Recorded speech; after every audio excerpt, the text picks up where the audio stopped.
Good morning, my name is Robin, and I am a juggler. Now, the Merriam-Webster dictionary defines a juggler in the following way.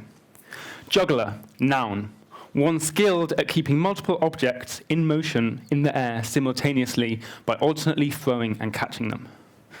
Now, while that definition is technically correct, I prefer this alternative definition. Juggler, noun, a nerd with good reflexes.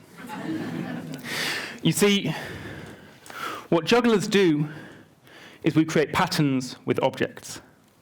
We take simple actions as building blocks, and then we arrange them together in increasingly complex ways.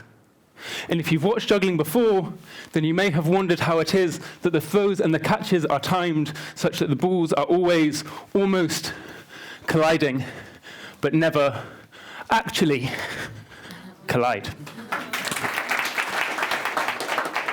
The answer is maths. Jugglers use a unique mathematical system called Siteswap, by which physical patterns can be described as a series of numbers. The format of Siteswap works like this. Oops. Right hand, left hand, right hand, left hand, right hand, left hand, and so on. So we assume that we're always going to do this, basically. Then every throw is described by a number, for example, the number 3. And that number tells us how many beats of action will pass before the thrown ball is caught. So, for example, if I have one ball and I throw a 3, I have 2 beats of empty hands before I catch it. Does that make sense? Great. Now, in Siteswap, we also assume repetition. So when I say the pattern is 3, what that really means is 3, 3, 3, 3, and so on forever. That is, as you might guess, a 3-ball pattern. It looks like this. And if you just pay attention to one ball, if you follow this ball, there, then you can notice that it's still doing exactly the same thing as it was doing before. I've lost which one it was now. Let's follow that one. It's still doing exactly the same thing as it was doing before. 1, 2, 3, 1, 2, 3, 1, 2, 3, 1, 2, 3. Except now, where I was clicking, those spaces are now filled by the other 2 balls, which are doing the same thing, but offset by 1 and 2 beats. Now, this is Siteswap 3. This is also called a cascade, and it may look familiar because this is, in fact, the very first juggling trick that nearly every juggler learns. Now, you might notice that while Siteswap describes the arrangement of my throws, it doesn't describe anything else about how I perform this trick. Okay? So Siteswap does not describe how high I throw or the speed of the pattern. These are still 3s, just thrown on a slower rhythm. It also doesn't describe the position of my hands when I throw. These are still 3s. It doesn't describe the position of my hands when I catch. These are still 3s. Oh, that's the monitor. That's I do need that back. Yeah, if you want. Watch the monitor. Oh. It does not describe the position of my hands. Go on, I'm going to get it. When I catch the balls. In fact, there are a functionally infinite number of ways to juggle this very simple pattern. These are still 3s. These are still 3s. Still 3s. Still 3s. Still 3s. Let's do a really hard one. Still 3s. Still 3s. As long as every ball is thrown and caught once every 3 beats. So that's our Siteswap 3, our cascade. Now let's look at some patterns which aren't 3s.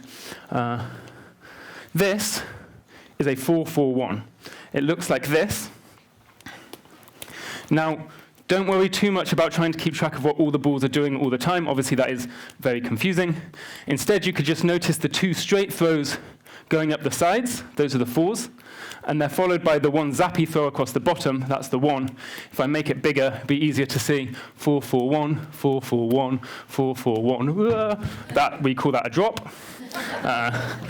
Next pattern, maybe. Another example of 5-3-1. Looks like this. Creates a nice stacking effect in the air. And finally, a 4-2-3. Looks like this. Once again, the 4s are the straight throws going up the side. 4, 4, 4, 4. The 3 is this ball going backwards and forwards in front of my face. It's the same ball every time. And if you're wondering where the 2s are, right now I'm just holding them, but they happen while the 4 is in the air. There, there, there, there. That's 4, 2, 3. So, thank you. You can probably imagine why this kind of notation is very useful for jugglers. It makes it very easy to check whether a given sequence is going to be a valid juggling pattern by you can write it out by this, or you can use a computer program. It makes it very easy to communicate tricks between jugglers. Siteswap also has some nice mathematical properties. For example, if you take any valid siteswap pattern and take the average of the numbers in that pattern, the result is the number of objects needed to juggle it. So, for example, 4, 2, 3, the average of these 3 numbers is, of course, 3. That tells us it's a 3-ball pattern. The same is true for our 5, 3, 1, the average is 3, 4, 4, 1, the average is 3. Another nice mathematical property of siteswap is that if you take any valid siteswap pattern and add 1 to every number, the result is another valid pattern which requires 1 more object to juggle it. So if we take our 4, 2, 3, we add 1 to every number, we'll get 5, 3, 4, and that is guaranteed to be a valid 4-ball juggling pattern. It is, and of course I will show it to you.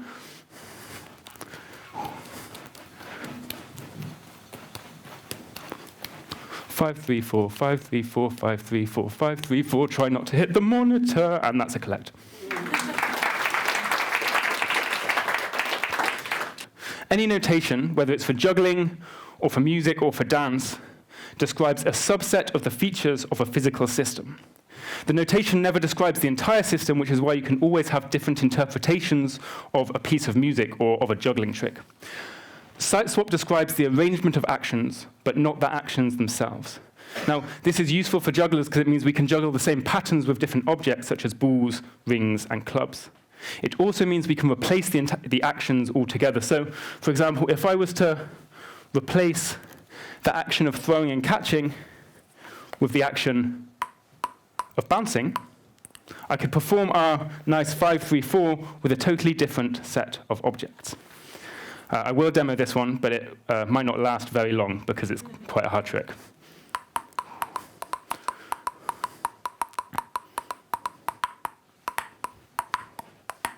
Five, 3, 4, 5, 3, 4, 5, 3, 4. Yes, thank you.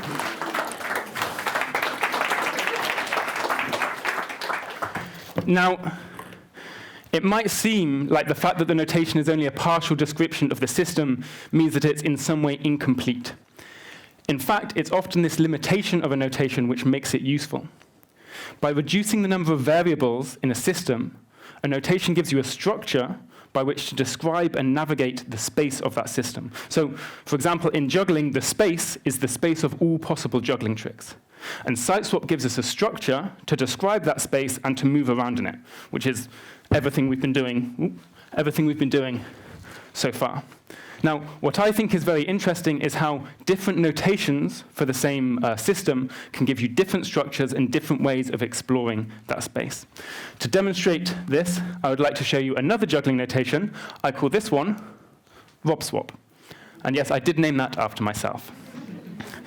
Now, whereas Siteswap describes the arrangement of actions, but not the actions themselves, robswap ignores the arrangement, but it does describe the objects involved in the actions and which objects are affecting each other. So, for example, this is what I call a manipulation system in robswap. This is myself having an effect on the balls. Okay? And this system is very broad. It encapsulates all of the Siteswap tricks that I've done so far. Here's another manipulation system. Myself having an effect on the paddle, having an effect on the ball. That describes the ping-pong tricks. Now, to demonstrate how this can be used to create new juggling, the remainder of the slides, each slide shows a randomized manipulation system using these elements, which I have realized, rehearsed, and reordered in order to create this short and unconventional ping-pong juggling routine. Now, I will need somebody, maybe you, could you take this? Because I can't click it. So this is the forward button, the one that goes down. And when I say next slide, could you just click that and go to the next slide? No, the other one. That one, exactly. Right. Thank you. Good checking. Okay. Ready? I hope it works too. Next slide, please. System 1. Great. We've seen this one already. A very simple system. Myself having an effect on the paddle, having an effect on the ball. System 2, please. I create a system of the two paddles having an effect on the ball, which I then manipulate. Next slide, please. The same system again, except I now allow that system to affect myself. Next slide, please. OK, I'm going to let you figure them out for yourself now. OK.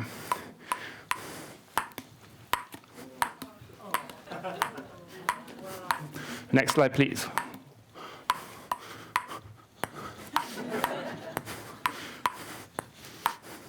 Next slide, please.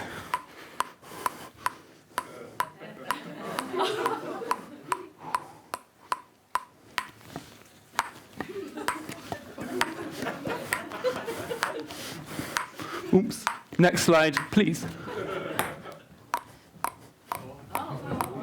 Oh, we like that one. Next slide, please.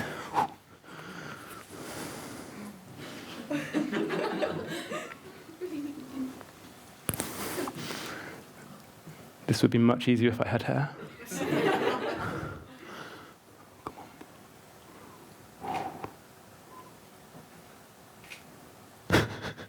The perfect moment for a photo.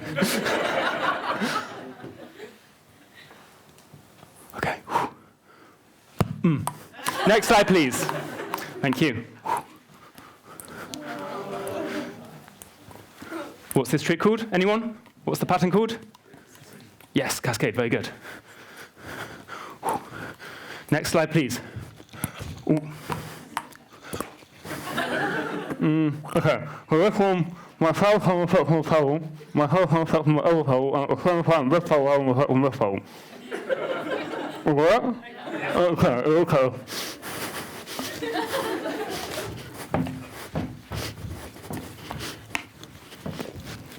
Next one. Next slide. That was the ball having an effect on my legs. Next slide. OK. This is the final system, and this one's a little bit more complex. I'm just going to talk us through it quickly before we do it. Maybe you can help me. This is M, which is for myself, having an effect on P, which is the paddle has an effect on B, which is the, and B has an effect on V, which is the viewer. Volunteer clapping? Volunteer, yes. That would be you. Please. Welcome to the stage. Thank you very much, my wonderful volunteer. Now, the volunteer has an effect on myself. That whole system has an effect on A. That's obviously you, the audience. OK, here's what's going to happen in a moment. In a moment, I will hit the ball with the paddle, and I will also throw the paddle. Yeah. I will catch the paddle. Okay. You will catch the ball. Okay. I will spin around. You will spin around. You will throw the ball back to me to this spot right here, exactly here. I will do this. These guys will go crazy, thus completing the system and completing my talk. You got it? OK, I like that you're tying your hair. You're really getting pumped for this. OK, please don't fall off the front. It would be such a bad way to end. OK. Are you ready? OK. Maybe have your hands ready. That'd be good. OK. Final system. OK. Just building the tension a bit, you know. But you're unbuildable. You're so calm. Can't believe it. All right, here I'm going to do it for real. I'm not joking. I'm going to do it. All right, 3, 2, 1. Yes. Yes. And now we do a bow. Oh, let's stand here and do it, because otherwise we won't be in the video. Thank you very much to my wonderful volunteer. You can come down. Thank you. That was the hidden maths of juggling. I'm Boon Dale. Have a great day. See you later. Thank you. Thank you.